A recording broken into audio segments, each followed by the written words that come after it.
aquello que no conocen. No van a ver aquello que no conocen, así que es importante que repasen su semiología y logren, digamos, encontrar los pasos hacia el diagnóstico. ¿Ya? Empezamos entonces. Ya.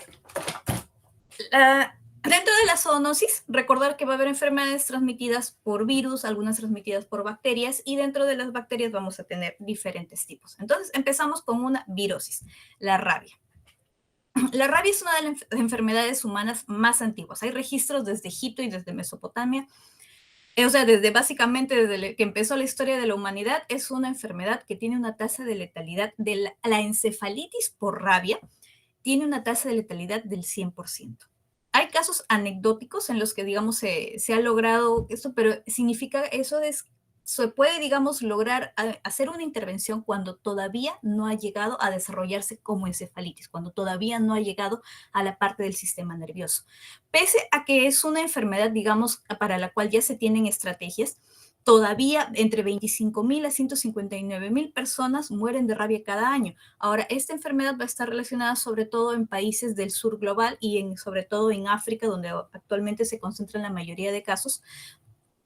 Esto porque obviamente aquí en estos países no se va a lograr hacer un control vacunal de la manera en la que se debería.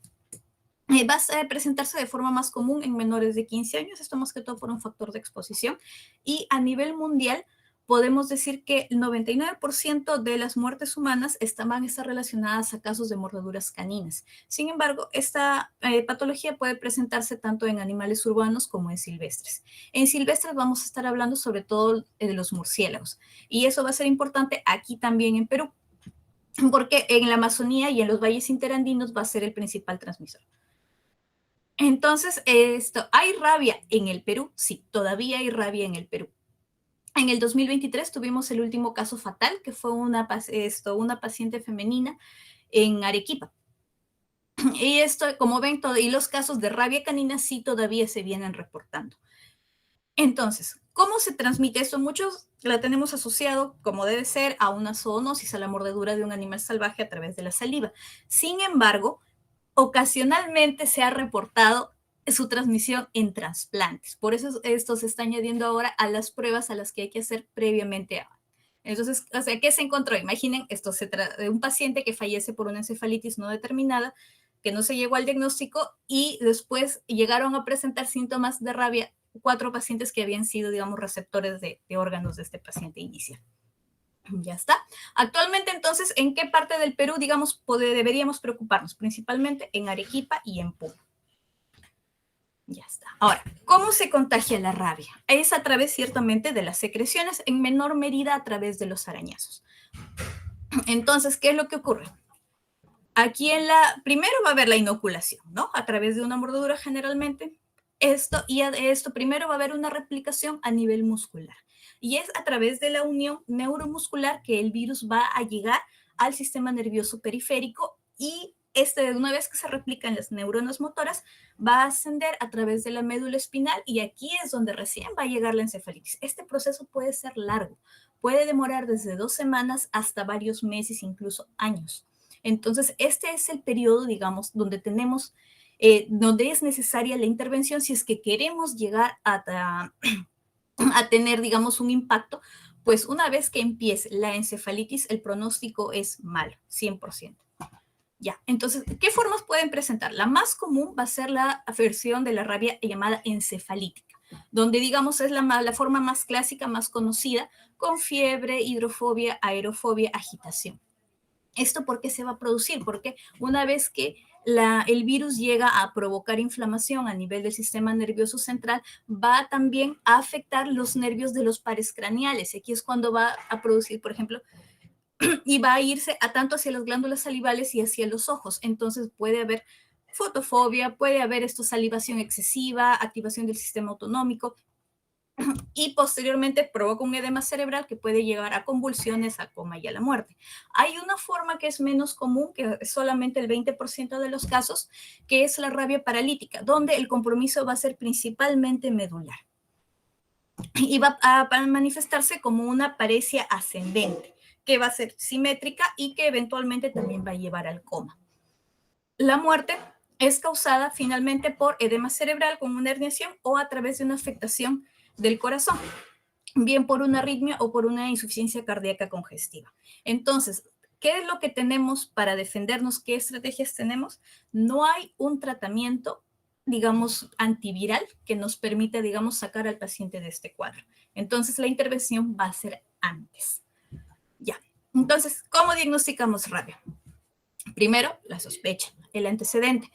Y esto, ¿por qué podemos esto, digamos, corroborar el diagnóstico en una inmunofluorescencia en biopsia de piel, donde vamos a ver, podemos observar los cuerpos de Negri.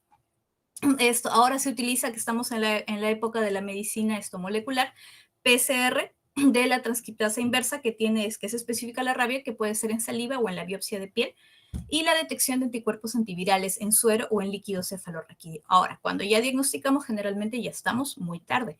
Entonces, el manejo realmente vamos a mantenerlo en cuanto a las exposiciones. Entonces, ¿qué tipo de exposiciones tenemos? En la exposición 1, cuando no hay una solución de continuidad en la piel, es decir, haber sido, digamos, quizás lamido por algún animal, pero sobre piel intacta, cuando no hay exposición. Entonces, la única medida es lavar la superficie y volver a evitar el contacto más allá. Ahora, cuando ya hay una erosión leve, sea por mordisco, arañazo, pero no hay hemorragia, consideramos que hay una exposición leve y los pasos son siempre va a ser lavar la herida y vacunación inmediata. Entonces, como hemos dicho que la rabia es un proceso un poco lento, el viaje hasta el sistema nervioso central, la intervención con la vacunación va a ser suficiente para esto. En el caso del tipo 3, una o varias mordeduras o arañazos que atraviesan la piel, contaminación de mucosas, que puedan haber entrado en contacto con la saliva o contacto directo con animales, consideramos una exposición severa. Y no solamente es necesaria la vacunación, sino también la administración de una inmunoglobulina antirrábica o anticuerpos monoclonales antirrábicos. ¿Ok? Seguimos. Siguiente. Ahora pasamos a las bacterias. Entonces, en bacterias vamos a tener que recordar que tenemos bacterias que son gram, si se acuerdan, ¿no? Bacterias gram positivas, bacterias gram negativas. Y vamos a tener también bacterias no gram, que las vamos a ver un poquito más adelante. Entonces, aquí, ¿ante qué estamos? Un bacilo gram negativo. Este es un anaerobio facultativo, intracelular facultativo. Esto y ha sido causa de muchas pandemias, bueno, 3 al menos, y son grandes en los últimos 1500 años. La última se dio en China y es posterior a los brotes de esta que se logra aislar el agente causal en 1894. Es otra de las enfermedades que vienen con nosotros durante muchísimos años. Y después, y es recién años después que se logra identificar el papel de la pulga de la rata como vector. ¿Es la única que puede transmitir? No, pero va a ser el principal vector. Entonces, actualmente se está distribuida globalmente, pero va a estar concentrada en focos ecológicos de los cuales, digamos, no se le ha logrado erradicar. En los países africanos, nuevamente, concentran actualmente la mayoría de casos notificados a nivel mundial. ¿Tenemos peste en el Perú? Claro que sí. Tuvimos un brote de regular tamaño en 1992 que se extendió por Piura, Cajamarca, Lambayeque y La Libertad. Hubo más de 1000, casi cerca de 2000 casos y 91 defunciones. En el 2024, tras 5 años sin registrar casos, se reportaron 2 casos en Cajamarca. Entonces, recordar que son enfermedades, así como nosotros tenemos epidemias y tenemos endemias, digamos, que es, digamos, cuando se mantiene el patógeno circulando en cierta población, también vamos a tener esta versión en animales. Entonces tenemos que tener mucho cuidado y tener siempre presente este tipo de patologías. Entonces, ¿cuál es la transmisión? Va a ser principalmente la picadura de pulgas infectadas, que nos van a dar las formas más comunes, ¿no? La forma bubónica, o también puede ser contacto con líquidos corporales o material contaminado. Especial atención, quienes pueden tener una exposición aquí, el personal que trabaja con laboratorio, que manipula muestras, para que tienen que tener mucho cuidado. Y una de las formas más graves va a estar relacionada a la inhalación de gotículas respiratorias. La peste se ha utilizado también a lo largo de la historia en bioterrorismo. En Mongolia, este es uno de los primeros registros de armas biológicas. utilizaban, digamos, cadáveres de personas que habían muerto con peste y las catapultaban directamente sobre murallas para esto, generar miedo y generar, pues, ¿no? Esto, tener ventaja bélica. También hubo indicios de su uso en Japón en la Segunda Guerra Mundial. Y en cuanto a la Guerra Fría, no se llegó a usar, pero sí se vio que esto, Rusia había generado formas de peste que, digamos, estaban aerosolizadas y que tenían mayor resistencia incluso a ciertos antibióticos, pero no llegó a emplearse. Ya está. Ya. ¿Cuál es el ciclo de este animal? Así como nosotros, recuerda que dijimos, nosotros tenemos epidemias, también esto hablamos de ciclos epizooticos, quiere decir lo mismo en animales. Y así como tenemos endemias, tenemos ciclos enzooticos, que es lo mismo, pero en animales. Entonces, estos de acá se van a mantener circulando, digamos, aquí y en cualquier momento pueden pasar al humano a través de la picadura de la rata, a través de otros mamíferos que son, esto, digamos, huéspedes ocasionales, otros mamíferos que pueden, esto a través de gotículas respiratorias, que es una de las formas más graves que tenemos a la peste neumónica. Ya una vez que ingresa, esto se va a movilizar a través principalmente del sistema linfático, de los ganglios, sistemas aferentes, y es aquí, digamos, donde se va a reproducir y va a provocar una cascada inflamatoria que puede llegar a tener una bacteriemia, y esto nos va a llevar a las formas de la peste septicémica con esta característica. Por eso se le conoce como la peste negra, por este tipo de infartos que evolucionan a gangrena. Entonces, estas son las formas más comunes: bubónica, septicémica, en tercer lugar sería neumónica, al revés, y puede tener formas meningias también, lo cual hace pues bastante peligrosa. Acá tenemos cómo tener el manejo. Afortunadamente, esto responde a tanto streptomicina, gentamicina, quinolonas y a doxiciclina. Ahora, para recordar, tuvimos un caso de peste neumónica de un estudiante de medicina, como ustedes, cuarto año, que se contagió aquí en Trujillo y falleció posteriormente. Con esto tenemos el Día del Estudiante de Medicina. Entonces, muchachos, recordar siempre, tener cuidado, no esperar a tener la confirmación de que el paciente tiene una enfermedad peligrosa, sino siempre recordar utilizar sus EPP, sus medidas de bioseguridad, y guardar las precauciones adecuadas para que ustedes puedan también seguir apoyando a mucha más gente. ¿Ya está? Siguiente enfermedad, vamos con la brucela. Ahora es un cocobacilo, seguimos en el grupo de los gram negativos. Esta brucelosis no va a estar causada por una sola bacteria. Vamos a tener principalmente a la Brucella melitensis, pero en menor medida va a estar producida también por Brucella suis y Brucella abortus, y mucha más chiquito, Brucella canis. Entonces, esta enfermedad va a estar relacionada al ganado principalmente vacuno, pero en menor medida porcino, caprino, incluso a los perros. También conocida como la fiebre de Malta, fiebre del Mediterráneo, que es donde se reportaron los primeros casos, y fiebre ondulante. Entonces, si está relacionada al ganado, ¿quiénes van a ser aquellos que van a ser considerados como un factor de riesgo? Granjeros, carniceros, veterinarios, incluso personal de laboratorio. Entonces, el punto aquí va a ser la sospecha de exposición a leche no pasteurizada. Ya, la incidencia de brucelosis todavía es bastante alta, y va a ser más, sobre todo las zoonosis van a ser más frecuentes en países en desarrollo.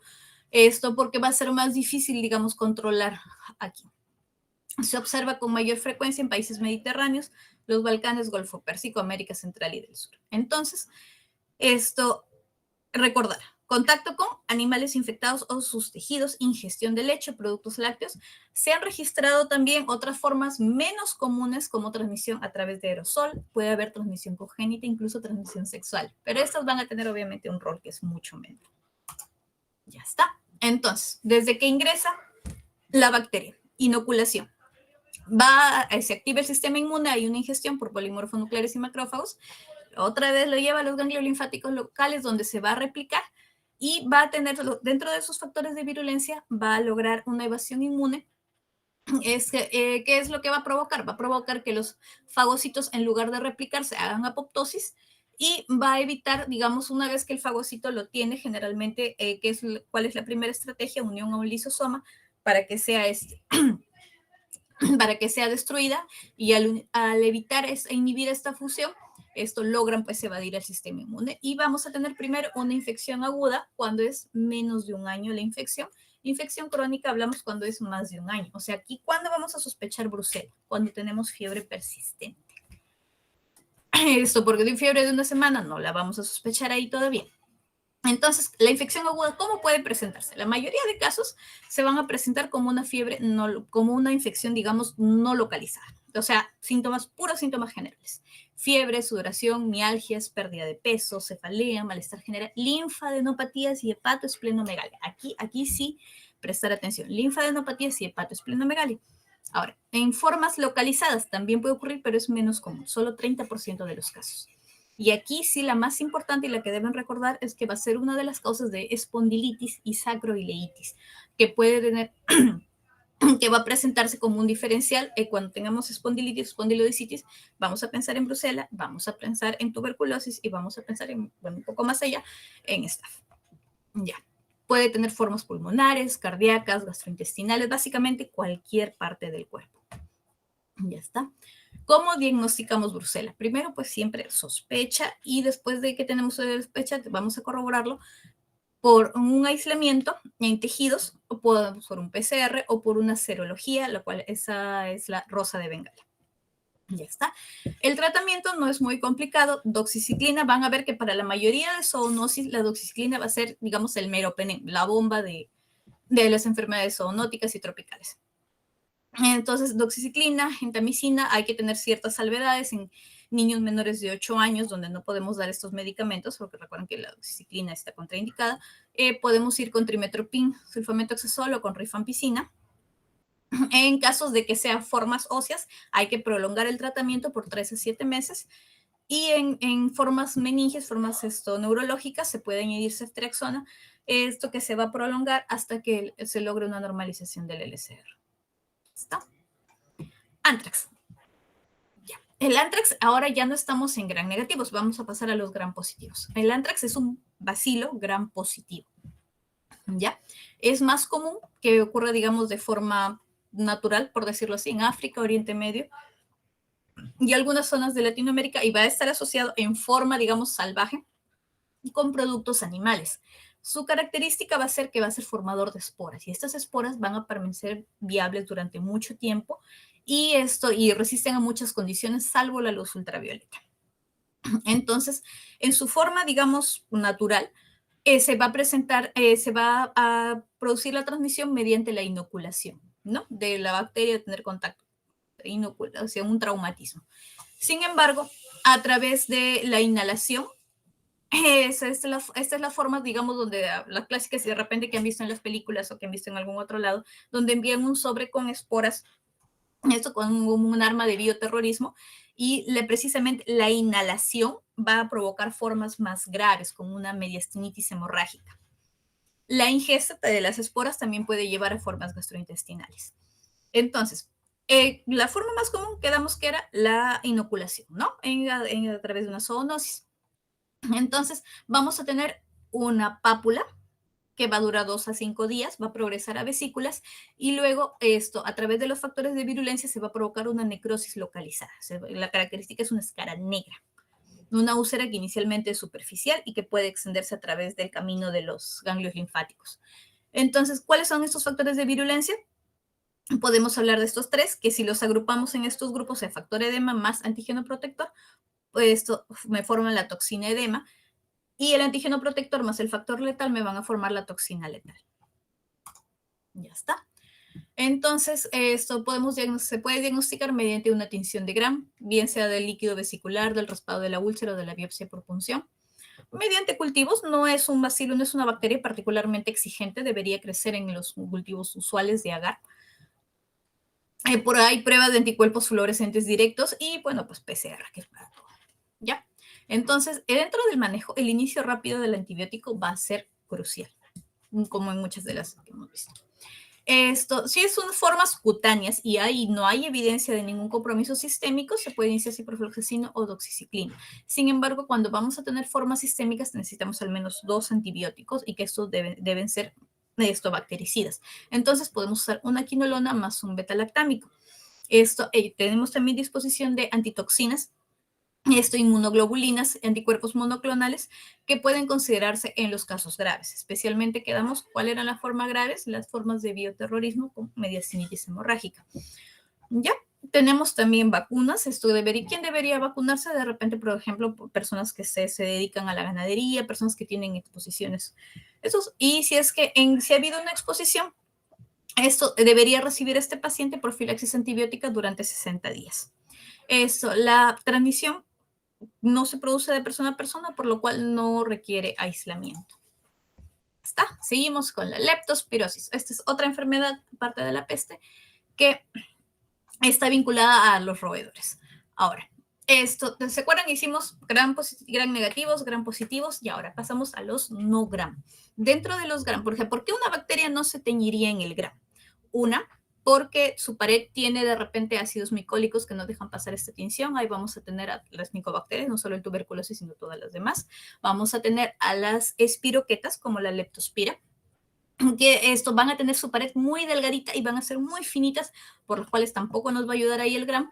¿Y cuáles más? Las bacterias intracelulares. Las que son intracelulares tienen la pared más delgada todavía que los gram negativos, y como están dentro de las células no los alcanza la tinción. Ya, y las vamos a ver un poquito más adelante. Pero esas son las tres clasificaciones de las bacterias que no se tiñen con el gram. Entonces, leptospirosis es una espiroqueta. Entonces, tiene una amplia distribución geográfica, puede aparecer de forma aislada o en brotes epidémicos. La OMS reporta un aproximado de 500,000 casos de formas graves de leptospirosis. Las formas graves, vamos a verlas más adelante, tienen una tasa de letalidad bastante elevada, mayores al 30%. Ahora, la leptospirosis es muy fácil de tratar, pero muy difícil de diagnosticar. Y probablemente la tenemos subdiagnosticada en muchísimas ocasiones. Esto afecta básicamente todos los mamíferos y va a ser inverso, digamos, el grado de contagiosidad va a ser inversamente proporcional al daño que le provoca al mamífero. Entonces, por ejemplo, vamos a tener que en ganado, en cerdos, en ovejas, puede provocar algunos problemas de infertilidad, puede provocar disminución de la producción. Sin embargo, por ejemplo, en ratones, donde básicamente la enfermedad es asintomática, estos ratones, estos roedores van a estar permanentemente expulsando estas bacterias en la orina y van a ser los principales vectores, no directamente vectores, pero son aquellos que, digamos, van a relacionar, porque la orina llega al agua contaminada y el agua contaminada es otro de los factores a los que se va a relacionar epidemiológicamente. ¿Ya? Entonces, por ejemplo, miren, el perro, así como el humano, tenemos alta sensibilidad a la enfermedad, les hacen formas más severas. Entonces, el ser humano no se queda, pues, digamos, expulsando bacterias durante toda su vida como si lo hace un ratón. ¿Ya? Entonces, ¿cómo se transmite? Por medio de exposición a la orina de animales infectados o al agua contaminada. ¿A dónde debe llegar estos dos factores? Pueden alcanzar el cuerpo a través de las mucosas, a través de la ingestión vía oral, a través de heridas o superficies lesionadas. Ya está. Vamos. Ya. Entonces, este gráfico me gusta mucho porque esto me da, miren, toda acá la evolución. Va a haber dos fases, ¿no? Una fase leptospirémica, en la que va a haber fiebre, y puede encontrarse a estas espiroquetas, estas leptospiras, va a estar en sangre, va a estar en líquido cefalorraquídeo, va a estar en orina, y vamos a ver que los anticuerpos recién empiezan a subir por acá, y acá bien va a la convalecencia, que van a ser la mayoría de los casos, pero algunas personas van a hacer una segunda fase, esta fase inmune, donde van a aparecer las complicaciones más graves. Y como ven, la presencia, por ejemplo, de la espiroqueta en sangre, va a estar aquí al inicio de la enfermedad, puede aparecer en líquido cefalorraquídeo, y en orina es donde se va a prolongar un poquito, pero no tanto definitivamente como en el roedor. ¿Ya? Seguimos. Ya, entonces las formas, ¿a qué lugar puede afectar la leptospira? A cualquier lugar del cuerpo. Las formas más graves y las que necesito que recuerden son las formas pulmonares, donde va a provocar una hemorragia alveolar. Entonces tenemos un paciente que va a llegar con un esputo rosado, sanguinolento, y que va a deteriorarse rápidamente. Y la otra forma grave es el síndrome de Weil, donde va a haber una afectación del riñón con una nefritis túbulo-intersticial y también secundaria isquemia. Me va a dar una injuria renal asociada a una falla hepática. con necrosis hepatocelular. Entonces, ¿cuáles son el patrón de necrosis? Elevación de transaminasas. Este síndrome de Weil y la hemorragia alveolar van a ser las formas más graves, pero básicamente puede afectar. Puede haber esto, meningitis, miositis, vasculitis, uveitis, puede presentarse en cualquier parte del cuerpo. Ya. ¿Cómo le diagnosticamos? Lo ideal es el aislamiento de la bacteria, pero a ver, las espiroquetas, a diferencia de que tenemos los gram negativos, que por ejemplo tienen numerosos factores de resistencia, en la espiroqueta no hay ni espacio, no hay ni espacio para esto, para que compartan esto, factores de resistencia o plásmidos, generalmente encontramos en gram negativos. Entonces vamos a tener que la espiroqueta, si por ejemplo la sífilis, que también es una espiroqueta, la venimos tratando 8.000 años con penicilina y sigue siendo sensible. De la misma manera, basta que haya una dosis de antibiótico y ya la sensibilidad del PCR cae en picada. Y obviamente hasta que logremos coordinar una prueba de PCR, hasta que logramos pedirle la prueba, no vamos a dejar al paciente sin antibiótico porque obviamente su pronóstico va a decaer conforme pase el tiempo y si no le damos el antibiótico de forma oportuna. Entonces, por eso le digo que muchas formas van a estar subdiagnosticadas, van a pasar como una neumonía o como una como una sepsis y nunca se va a diagnosticar realmente esta leptospirosis, pero tenemos que estar ¿En quiénes podríamos sospechar? Un paciente que viene con una afectación así general que refiere dolor en pantorrillas y esto, sobre todo en las formas renales, cuando se asocia a hipocalemia. Puede haber hiponatremia, puede haber hipomagnesemia, pero la más característica va a ser la hipocalemia precisamente por la zona del riñón que afecta. Ya está. Entonces, idealmente sería un PCR. Pero es muy raro, digamos, que se llegue al diagnóstico certero. La otra es la seroconversión en 2 muestras en el MAT. El MAT va a ser, digamos, nuestra prueba de elección. Y lo ideal sería que se logre demostrar que ha habido una exposición, es decir, que estos títulos aumentan. Muchas veces los títulos van a variar porque en las regiones de la selva de Perú, donde hay una constante exposición a agua, donde hay constantes inundaciones, generalmente la mayoría de las personas han tenido exposición a leptospira. Entonces aquí sí vamos a necesitar títulos mucho más altos, el doble, de 1 en 800, y que para diagnóstico en títulos menores. Ahora que uno solo no debería darnos el diagnóstico, sino la curva. Entonces, pero para lo cual es muy complicado que acepten una segunda prueba, una vez que la primera sale negativa. ¿Ya? El manejo, entonces, como dijimos, difícil de diagnosticar, pero fácil de tratar. Es sensible a ceftriaxona, es sensible a penicilina, ampicilina, doxiciclina. Ahora, ¿en qué situaciones, digamos, me podrían servir los corticoides? Solamente en casos de hemorragia alveolar. Aquí sí me sirven y darle pulsos de metilprednisolona así, de forma, digamos, agresiva, de llevar al paciente prontamente a una ventilación mecánica protectiva. Este es un tipo de ventilación mecánica especial, digamos que los parámetros, el volumen de expansión, todo va a ser muy, muy suavecito, todo volúmenes muy bajitos para tratar este endotelio alveolar que está sangrando, tratar de manejarlo con la mayor gentileza posible y poder darle la oportunidad de recuperar.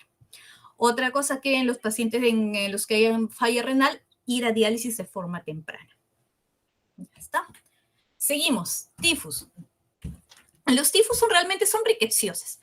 Las rickettsias son bacterias intracelulares. Recuerden, gram, no gram. Entonces, dentro de las bacterias no gram, dentro de las intracelulares, aquí van a estar las rickettsias, que van a estar siempre, siempre relacionadas a vectores que van a ser artrópodos, que puede ser una garrapata, puede ser una pulga, puede ser un piojo. Algunas están más ligadas, pero no son generalmente exclusivas. Las más comunes, Rickettsia rickettsias, va a estar ligada hacia una garrapata, a Ixodes, la Rickettsia prowazekii, al piojo humano, este es el tifus epidémico, y la oriente Tsugamushi a ácaros o aniguos, tifus de los matorrales. Ahora, aquí en Perú generalmente no se habían supuestamente reportado muchos casos, pero cuando ha habido estudios de serología para rickettsias, ha habido hasta entre 20 a 30% de positividad en algunas regiones del Perú. Entonces, probablemente es una enfermedad también subdiagnosticada. Los pacientes que se recuperan pueden tener pueden ser susceptibles a que esta ricketsia se vuelva a activar y pueden provocar otra vez una epidemia. Ya está. Hay formas leves, hay reservorios, por ejemplo, las ardillas voladoras en algunas regiones, pero esto es más que todo en Estados Unidos. Ya está. Entonces, primero tenemos que la pulga o el piojo, esto pica a una persona infectada. Y luego, ¿dónde lo va a eliminar? En sus heces, de manera que generalmente son las heces del piojo al rascar o incluso al tener contacto con mucosas o ingerirlas, es donde se va, digamos, a iniciar la infección. Ahora, generalmente esto, primero la replicación se va a dar a nivel local y puede haber un cuadro, un pródromo, digamos, flu-like, un poco específico, y 1 a 3 semanas después ya va a empezar el proceso que es una vasculitis localizada. Esta zona de necrosis es lo que nos. Y posteriormente esto evoluciona a una vasculitis sistémica. Son pocos casos, pero no siempre va a haber, digamos, una lesión, digamos, definida. A veces el paciente no se va a dar cuenta, a veces va a pasar desapercibido. Ya. Entonces, una vez que llega ya a ser una vasculitis sistémica, vamos a tener un exantema maculopapular ya más disperso. Puede manifestarse con fiebre, mialgias, puede ser cefalea, puede afectar el sistema nervioso, puede ocasionar una mielitis transversa o una meningitis.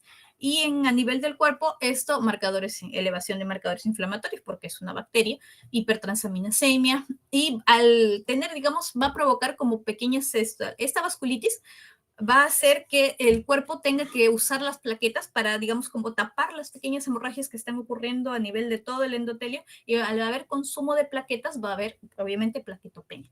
Y estas numerosas lesiones pequeñitas van a desencadenar en pérdida de sangre de a poquitos, que van a llevar a una anemia y pueden llevar incluso a una hipovolemia, digamos, por fuga capilar, y eso nos puede llevar, no porque la riqueza, digamos, tenga alguna preferencia por el riñón, sino que la hipovolemia es la que nos va a ocasionar una injuria renal aguda de forma prerrenal. El diagnóstico, como lo realizamos con una inmunofluorescencia indirecta, mediante glutinaciones en látex, también tenemos serología, IgM, que también podemos ver el aumento de los títulos, idealmente. Esto podemos hacerlo mediante un PCR o una biopsia. Y tratamiento doxiciclina, alternativas, rifampicina, cloranfenicol. Cloranfenicol se va a recomendar menos por el alto grado de toxicidad. Ya está. Vamos con el ofidismo. Entonces, aquí ya no estamos hablando obviamente de bacterias, estamos hablando de animales ponzoñosos. Hay aproximadamente 3.000 especies en el mundo, sin embargo, menos del 10% son venenosas. Dentro de las familias venenosas, vamos a tener dentro de la familia Viperidae, donde van a estar 3 de los géneros más importantes, y el Apidae va a ser solamente el Micrurus. ¿Ya? Entonces, si bien a nivel mundial hay más de 2 millones de accidentes ofídicos por año, en Perú, más de 2.000. Sin embargo, ya la mortalidad ha ido en descenso, porque precisamente se ha tratado de implementar medidas digamos, de que hasta los puestos más pequeños, siempre que haya un refrigerador, especialmente en la selva, donde ya se sabe, digamos, que es más común la exposición, toda posta que tenga un refrigerador va a tener ahí el suero antiofídico. Entonces, gracias a estas estrategias se ha logrado disminuir mucho la mortalidad. Ahora, ¿cuál va a ser la serpiente más común? Botrops. Botrops definitivamente en diferentes especies.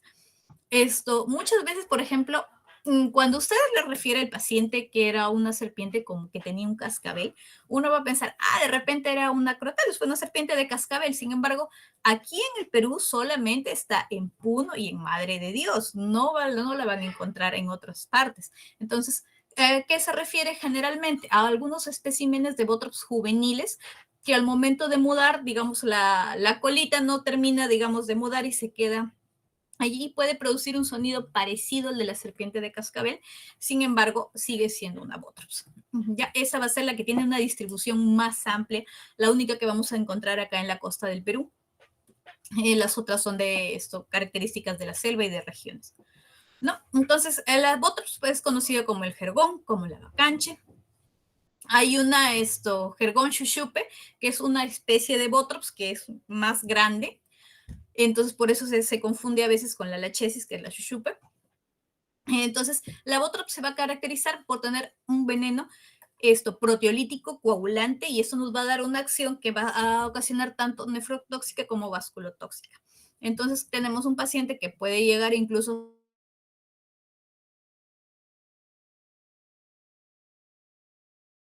la gravedad de la mordedura puede ocasionar edema, eritema y necrosis localizada, que puede esto comprometer, de acuerdo al número de articulaciones que comprometa, se va a considerar, y a la ubicación de la mordedura se va a considerar una exposición más grave. En cuanto a la lachesis, la lachesis es característica de la selva alta, también va a tener un efecto proteolítico y coagulante. En este caso no va a haber mucho efecto, no hay efecto nefrotóxico, vasculotóxico sí, y va a haber un efecto vagal, entonces el paciente puede desmayarse, puede tener síntomas estos sistémicos. Ya, la micrurus, la característica va a ser neurotóxico y todas las exposiciones de micrurus son exposiciones graves. Y aquí sí estamos, porque la mayoría de los que tienen el suero antiofídico, estamos hablando bien de suero antibotrópico o de suero polivalente que cubre solamente botrops y la HES y la micrurus. No es muy común encontrarlo en la mayoría de puestos de salud. Entonces, la característica, entonces, que eso recuerden, el valle interandino de Sandia, y esto que el efecto es sobre todo neurotóxico. Y la Crotalus, esto también va a tener acción miotóxica, coagulante, neurotóxica también. Esto se va a estar relacionada a fasis miasténica, nefrotóxico y vasculotóxico. Ya está. Entonces, generalmente cuando hablamos de exposiciones leves, moderadas, severas, estamos hablando de accidente botrópico, que es el más común. Entonces, una leve edema localizado, no hay síntomas sistémicos, no hay variaciones importantes en las pruebas de laboratorio, vamos bien, solamente no necesitamos mucho, aproximadamente 2 a 4 viales, recordando que más o menos un vial me va a neutralizar entre 25 y 40 miligramos de veneno por frasco. Moderado, cuando ya hay alteraciones de laboratorio, incluso en puestos de salud donde, digamos, tienen el suero antiofídico, pero no cuentan con laboratorio, una de las maneras en las que digamos, ven si es que se necesita más suero antiofídico o no, es toman una muestra de sangre y lo ponen en un vial de vidrio y ven si coagula o no. Si sigue sin coagular, significa que el veneno sigue circulando y que necesita ese paciente continuar el tratamiento con con más viales de suero antiofídico. Ya está. Entonces, dolor, equimosis que puede extenderse por mucho de acuerdo a la cantidad de veneno. Puede haber coagulopatía, proteinuria, hematuria. Severo. Esto sí no se logra una respuesta si el edema continúa su evolución. Equimosis a distancia, se presenta ya una lesión renal, ya estamos hablando definitivamente, o se presenta una melena, estamos hablando de una exposición severa. Entonces, generalmente, de acuerdo a qué tan grave sea el accidente, la exposición, vamos a necesitar diferentes números de viales para neutralizar, porque estamos esperando que se trate de una mayor cantidad de veneno. Y en cuanto a los accidentes lachésicos, todos los demás siempre son considerados severos, siempre, y obviamente el paciente debería ir pues a una unidad de cuidados especiales, al menos, o intensivos. Ya, entonces el uso de corticoides, realmente esto es un poco controversial, pero en la norma sí está considerado dexametasona en dosis altas. Realmente aquí estamos hablando de dosis bastante altas, pero solamente por 2 días. Entonces, de eso no necesitaríamos un retiro gradual. Después de esto no están indicados. El uso de antibióticos no es realmente mandatorio y esto está también que se va a aplicar de acuerdo a criterio clínico, pero en la práctica es bastante difícil diferenciar una celulitis en una zona en la que ya hay equimosis, ya hay flogosis, ya hay necrosis. Entonces, pues muchos médicos optan por agregar una cobertura empírica, al menos, por ejemplo, con ceftriaxona clindamicina, donde estamos cubriéndonos. Ceftriaxona cubrimos gram negativos, con clindamicina cubrimos gram positivos y anaerobios que puedan estar en la boca de la serpiente. Ya está. El oxocelismo. Ay, me faltaron las fotos. Ya. Ya. El oxocelismo, ya para terminar, entonces la loxocel es la ETA, la araña del rincón. Va a ser, digamos, aquella que nos va a dar el mayor número de accidentes.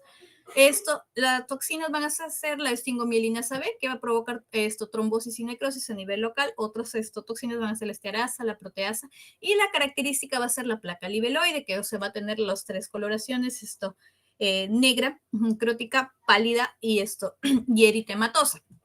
Esto va a ocurrir obviamente en la evolución de la lesión. Otras arañas, la Latrodectus martans es la viuda negra, podemos encontrarla en Ica, Junín, podemos encontrarla de forma ocasional, pero generalmente esta no es casera, se encuentra en zonas fuera en el campo, entonces no va a haber, digamos, la misma oportunidad, digamos, de exponerse. Y en menor medida la foneutria, que se va a asociar sobre todo con priapismo y con sembradíos de plátano. ¿Qué más? Generalmente cuando usamos el suelo antiloxoscélico es el más común. Entonces, tenemos en qué casos podemos utilizar este suero cuando han pasado menos de 48 horas o no hay compromiso, digamos, sistémico. Si el paciente comienza a presentar fiebre, si el paciente sigue haciendo hematuria, podemos prolongarlo después de las 48 horas, pero no es lo ideal. ¿Qué más? Si tenemos afectación sistémica, ¿qué tenemos que pedirle al paciente? Tenemos que pedirle un perfil de coagulación, tenemos que pedir un examen de orina para corroborar si no hay hematuria o hemoglobinuria. Y manejar obviamente el AQI de ser necesario. Pero generalmente con el suero antiofídico, con el suero antiloxoscélico, perdón, y el soporte van bien estos pacientes. Ya, creo que eso sería todo. ¿Preguntas?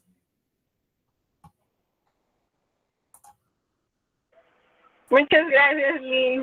Muchas gracias. Un super maratón, en verdad.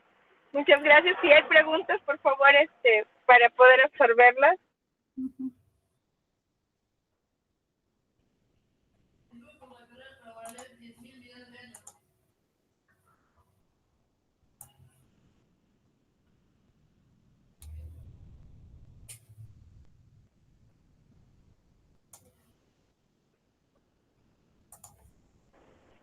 Creo que no hay preguntas. Igual, recordar que lo que son zoonosis nosotros tenemos bastante frecuente en nuestra zona. Ya, si bien es cierto, han disminuido, pero por ejemplo, aquí nada más en Cajamarca, en la zona de Contumazá, tenemos murciélagos hematófagos que atacan al ganado vacuno. No tenemos brotes de rabia humana, pero sí hemos tenido rabia silvestre, sobre todo en vacas, ¿no? Recién en el 2022 tuvimos un brote grande de rabia silvestre por murciélagos hematófagos. Además de eso, también alguien lo recordó en su exposición, por ejemplo, cuando hablamos de lo que es ¿qué pasó? Cuando hablamos de lo que es peste, la peste siempre es sobre todo cuando hay estos incendios forestales. Hay que recordar de que siempre hay que estar alerta luego de un incendio forestal, porque luego del incendio forestal las ratas silvestres van hacia las ciudades, aumenta la población de ratas en las ciudades y esto despierta los focos de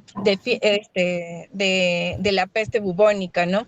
El caso del estudiante de medicina de la UNT en el año 2010 fue impactante, en verdad, porque fue una demostración de cómo el estudiante que está expuesto a este tipo de enfermedades por no llevar su EPP, por estar confiados, incluso Trujillo estaba en alerta roja para peste porque ya se habían notificado casos, pero como la alerta roja es un saludo a la bandera, nadie le hizo caso, nadie sospechó en peste en el alumno y lamentablemente el alumno terminó falleciendo. Es bastante importante. En lo que es ofidismo, loxocelismo también tenemos. Nosotros hemos tenido accidentes ofídicos y que son bastante tristes, ¿no? Los pacientes terminan con necrosis extensas, con limpiezas quirúrgicas extensas, muchas veces discapacitantes. Nosotros hemos tenido aquí un jovencito por mordedura de araña, un jovencito de 14 años que se fue a dormir en donde guardan el maíz, ¿no? Se fue a cuidar un maizal. No sintió la picadura, a la mañana siguiente amaneció, no le hizo caso, para la tarde ya la necrosis era extensa Llegamos acá, no pudimos identificar los 2 puntitos, porque recuerden que la araña muerde, no pica, tienen que identificar siempre los 2 puntitos, pero ese paciente terminó en limpieza quirúrgica, perdiendo casi todo el dorsal ancho, casi toda la musculatura del lado derecho.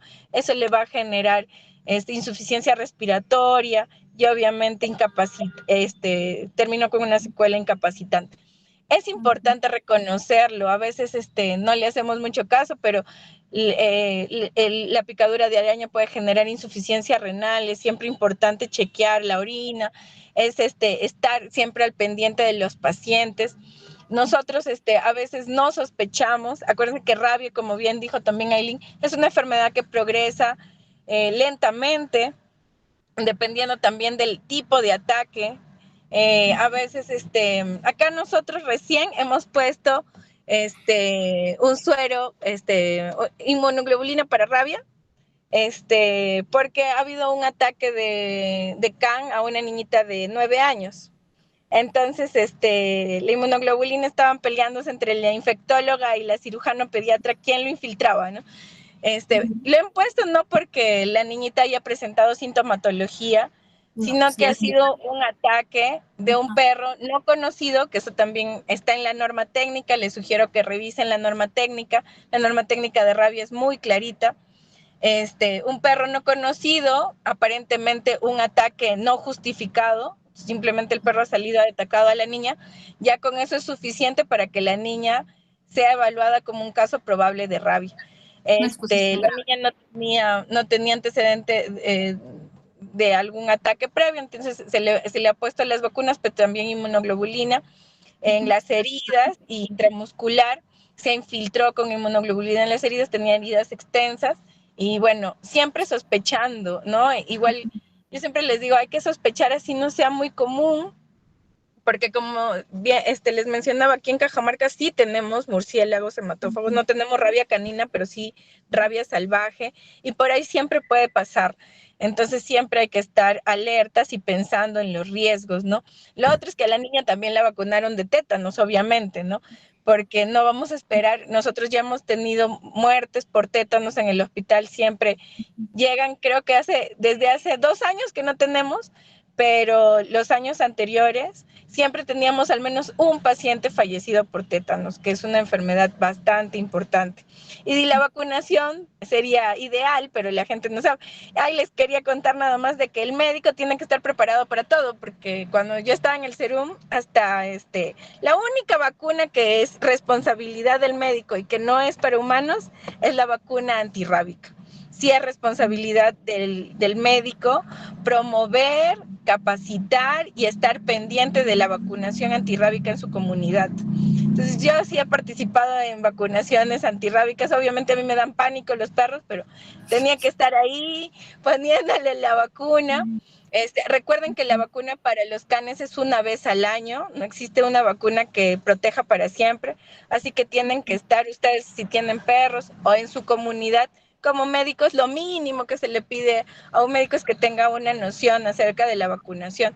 Recuerden que los perritos chiquititos no se les pone, existe todo un manual sobre la vacunación a partir de los 2 meses. Y es también importante que, si bien es cierto, nosotros no somos veterinarios, pero sí el médico, al ser el de mayor jerarquía técnica de un centro de salud, es el que está llamado a conocer estos temas. Siempre zoonosis es muy bonito. Nosotros hemos tenido riquecias, también te quería contar a Kailin en Cajamarca, una señorita de 14 años con fiebre persistente por casi un mes, afectación hepática, y le hicimos ficha epidemiológica, riqueza positiva con doxiciclina, ha mejorado muchísimo. Entonces, y nada, que antecedentes ninguno, y le digo, bueno, serán los perritos de por ahí, ¿qué habrá sido? Pues no, pero riquezas le encontramos a la señorita y que vive en el casco urbano de Cajamarca. En verdad, muchísimas gracias. Yo creo que zoonosis es un tema muy bonito, lo has hecho súper en poco tiempo y en verdad muchísimas gracias. Muchas gracias. Ah, chicos. Cuídense mucho, usen sus EPPs.